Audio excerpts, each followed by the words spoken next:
विठल विठल विठल पांडुरंगा विठल विठल विठल पांडुरंगा विठल विठल विठल पांडुरंगा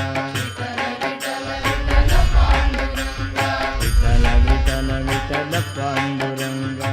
ஹனுமார் வந்தார். நான் அயோத்திக்குன்னா போச்சேன்னு நீ ஏன் காசிக்கு வந்தேன்னார். நானாவா வந்தேன்னார். இல்லை பரமேஸ்வரன் ஆயிடுச்சுன்னு வந்துவிட்டார். இது மாதிரி இவர் இந்த 3 ஊருக்கு தான் மாற்றி மாற்றி மாற்றி போயின்னு. நீ சித்திரக்கூடம் போயிடு, அங்கே சுவாமி ரொம்ப பிடிச்ச இடம் ராமருக்கு சித்திரக்கூடம். அங்கே நீ இரு, தீர்மானமாக ராமர் தரிசனம் கொடுப்பார். 1 வருஷம் ஏங்கினாராம் சித்திரக்கூடத்தில். 1 வருஷ காலம் அழுதார் துளசிதாசன் ராம தரிசனத்துக்கு. கதை சொல்லும்போது ஒரு மணி நேரத்துக்குள்ளே இந்த கதையை சொல்கிறதுனால நேற்றுக்கு நடந்தது, முந்தா நாளுக்கு நடந்தது, 4 நாளுக்கு நடந்தது மாதிரி தோணும். ஒரு சம்பவத்துக்கும் அதுக்கு முன்னாடி நடந்த சம்பவத்துக்கும் வருஷக்கணக்காக கேப் இருக்கு. நமக்கு நாள் ஆக ஆக ஆக ஆக ஸ்ரத்த குறையும், இந்த வேகம் போயிடும். அதே தீவிரத்தில் இருந்திருக்கார் அவர். 1 வருஷ காலம் சித்திரக்கூடம் வந்து ராமரை சதா தியானம் பண்ணிட்டு இந்த சித்திரக்கூடத்தில் மந்தாகினி தீரத்தில் அப்படி உட்கார்ந்துருக்கார் கார்த்தால துளசிதாஸ்.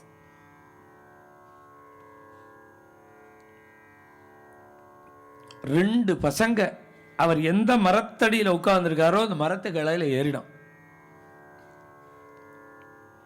ஏறி அந்த கங்கையில பொத்துன்னு குதிச்சான். ஜலம் கரையில் உட்கார்ந்துருக்கிற இவர் மேல தெரிக்கிறது.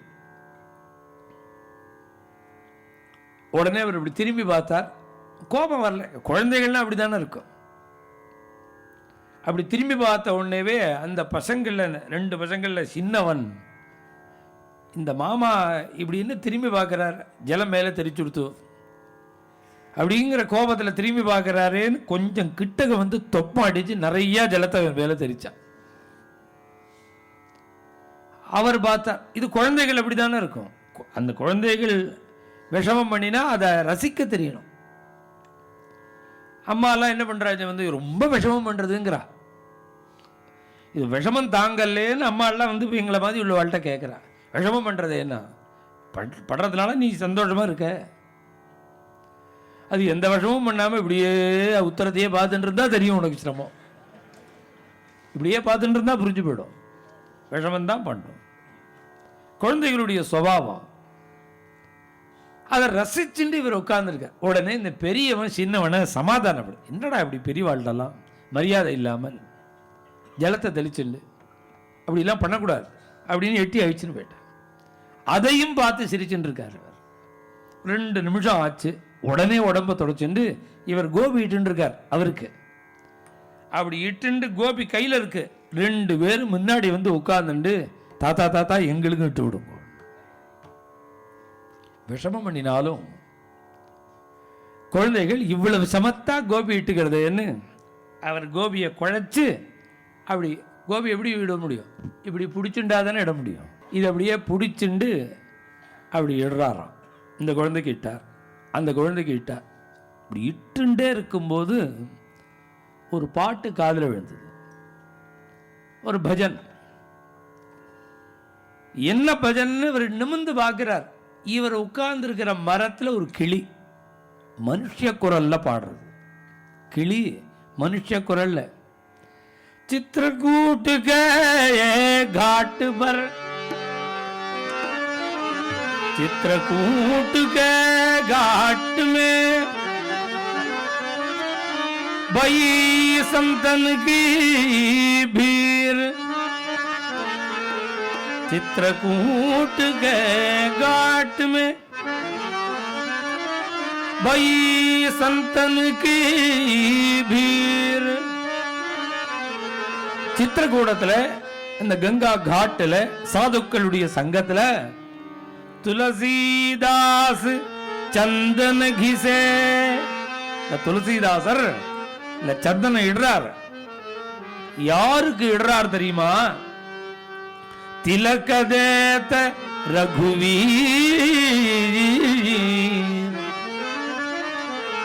இந்த துளசிதாசர் சந்தனை இடுறார். யாருக்கு இடுறார் தெரியுமா? ராமனுக்கு லட்சுமணனுக்கு இடுறார். கிளி பாடுறதேன்னு பிரமிச்சார். என்ன பாடுறதுன்னு அர்த்தத்தை மனசுல வாங்கிட்டார். ராமலட்சுமணால் தெரிஞ்சது. பார்க்கிறார், மறைஞ்சுட்டானாம் பகவான். இப்படி ஒரு அருமையான சந்தர்ப்பம் வந்து பக்கத்துல உட்கார்ந்து சந்தனத்தையும் வாங்கிட்டு இருக்கான் பகவான். இவ்வளவு பாக்கியத்தை விட்டுட்டமேன்னு இவர் நினைக்கும் பொழுது அப்பதான் ஹனுமார் வந்து சொல்றாராம், கவலைப்படாத, அவனா எப்ப உங்ககிட்ட வந்துட்டானோ தீர்மானமா வந்துடுவான்.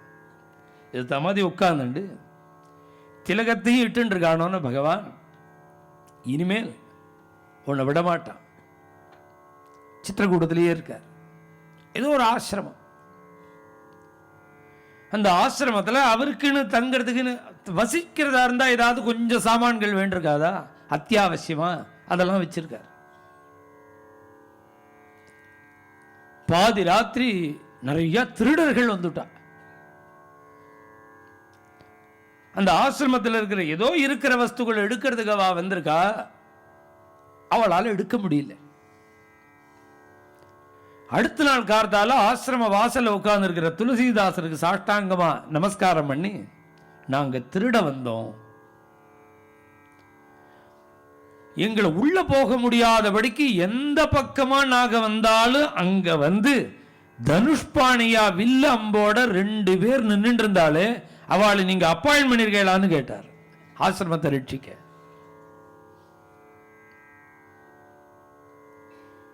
துளசிதாசர் தாரதாரையா கண்ணீர் விடுறார்.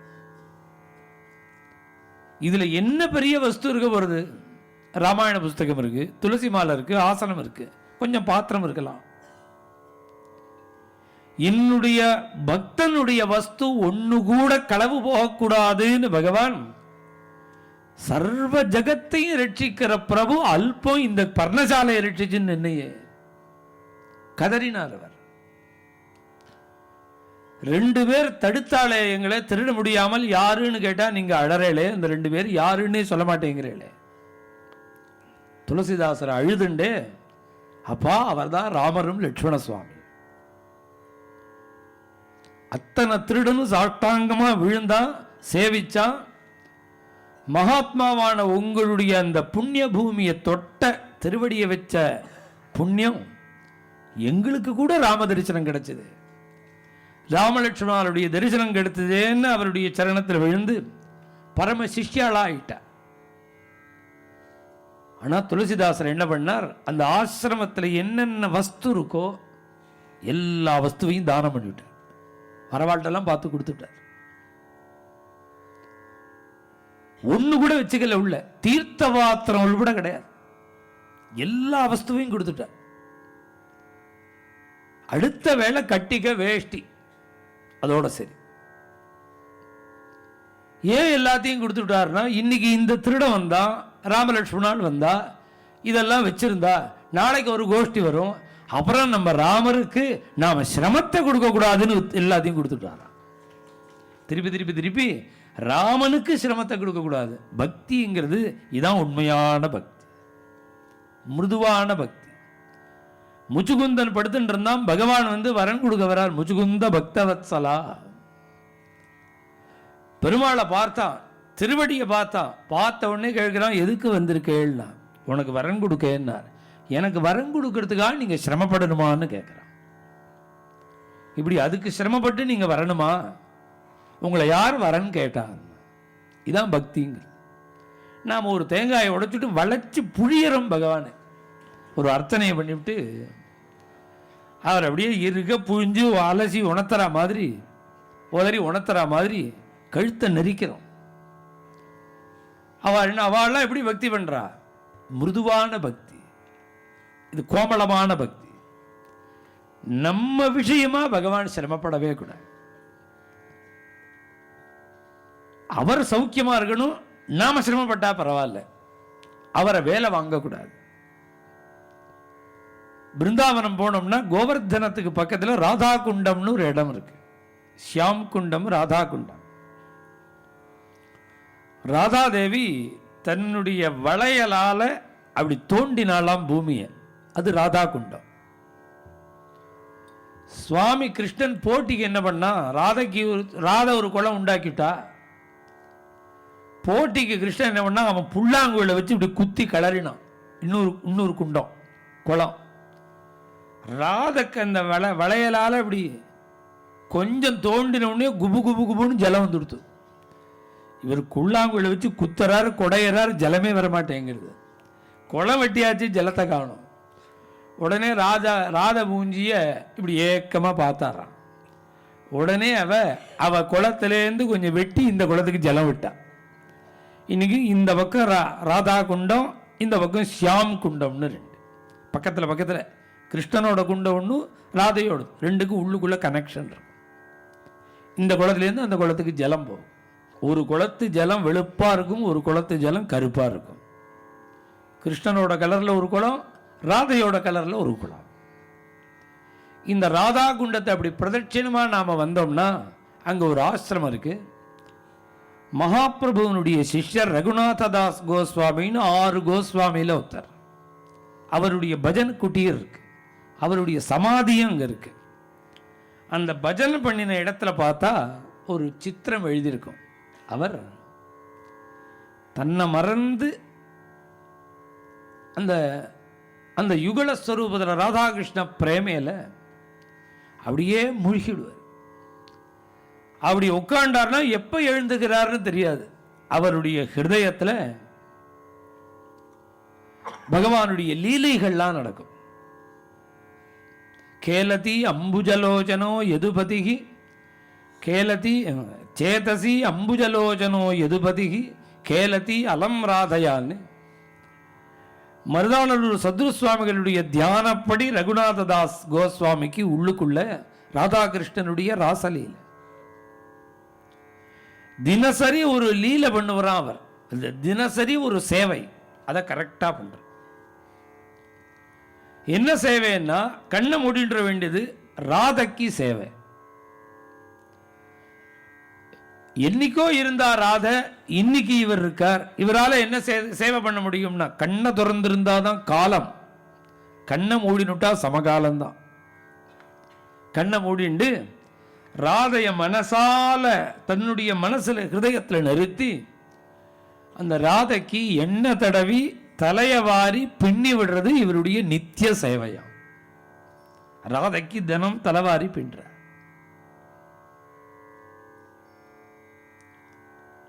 அப்படி பின்னின்னு இருக்கும் பொழுது அன்னைக்கு ரொம்ப நீண்டு போயிடுத்து. பின்னிண்டே இருக்கார், அதுலேயே லயிச்சு போயிட்டார். ராத்திரி முழுக்க அதே பாவத்தில் இருக்கார். கார்த்தால ஆச்சு எழுந்திருக்கல, 10 மணி ஆச்சு எழுந்திருக்கல, 12 மணி ஆச்சு எழுந்திருக்கல, 1 மணி ஆச்சு, வெயில் மண்டை உடைக்கிறது, குளத்தங்கரையில் அப்படியே உட்கார்ந்துருக்கார். அதே நிஷ்டையில். வெயில் தெரிய வேண்டாமோன்னா வெயில் தெரியல. அந்த அந்த பாவம் களைஞ்சு கண்ணை திறந்து பார்க்கிறார், சுட்டி அரிக்கிறது வெயில். இவர்கிட்ட வெயில் இல்லை. ஏன் வெயில் இல்லைன்னா, இவர் உட்கார்ந்துருக்கார் பார்த்தீங்களா, அவருக்கு பக்கத்தில் இந்த பக்கம் கிருஷ்ணன், அந்த பக்கம் ராதை, 2 பேரும் நின்றுண்டு ராதையோட மேலாக்க இந்த 2 பேரும் 2 கையால பிடிச்சிட்டு கொடை மாதிரி பிடிச்சுட்டு இருக்காளாம். இவருக்கு வெயில் வரக்கூடாதுன்னு. கிருஷ்ணனும் ராதை. இந்த ராதாகிருஷ்ணன் அப்படி பார்த்தார். கிருஷ்ணனையும் ராதையும் பார்த்து ஹோன்னு கதறி, உன்னுடைய கருணைக்கு நான் என்ன பண்ணுவேன்னார். நீ நினைச்சா ஒரு மேகத்தை உண்டு பண்ண முடியாதா? இல்லை என்னுடைய நிஷ்டையை தான் கலைக்க முடியாதா? என் நிஷ்டையும் கலைக்கல, மேகத்தையும் மறைக்க வைக்கல. இப்படி மேலாக்க பிடிச்சுட்டே நின்றுருக்கே, திவ்ய தம்பதிகளான உங்களை நான் வேலை வாங்கிட்டேனேன்னு இவர் ரொம்ப கதறினார். பகவான் சொல்றான், இந்த பாக்கியம் எங்களுக்கு வேணும்னு தானே பிடிச்சுட்டு இருக்கோம்னா, உனக்கு கொடை பிடிக்கிற பாக்கியம் எங்களுக்கு வேணும் தானே நாங்க பிடிச்சுட்டு இருக்கோம்.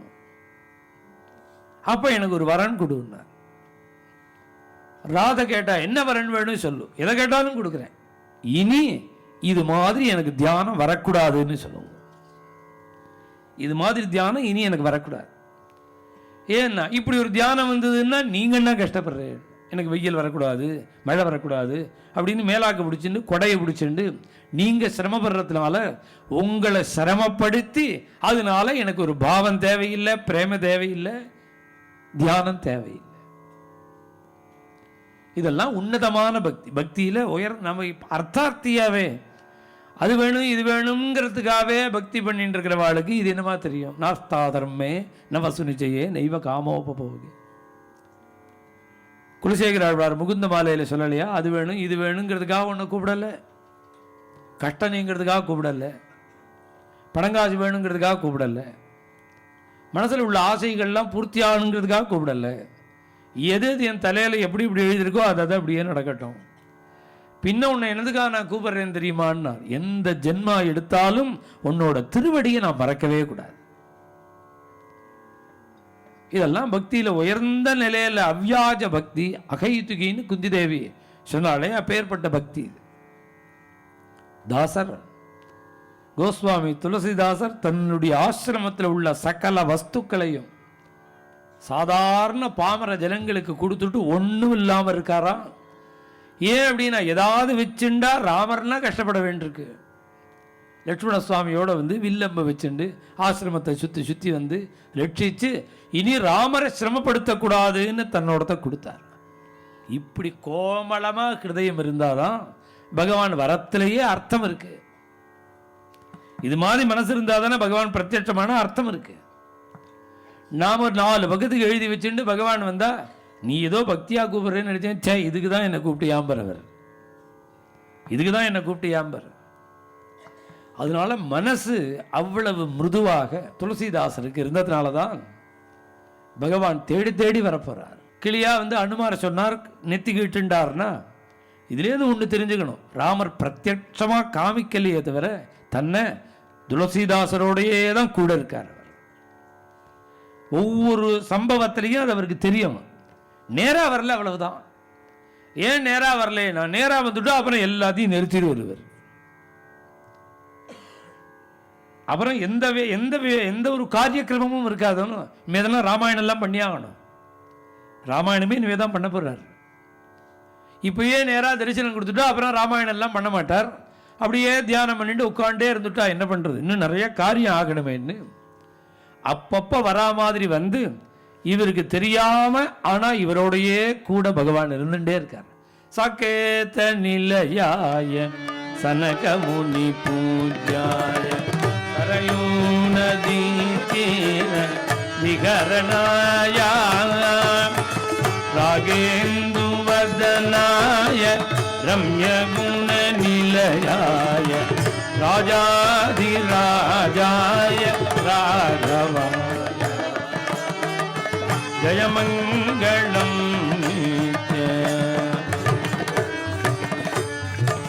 बोला पुंडलीक वरद जय सद्गुरुमूर्ति की आंजनेय मूर्ति की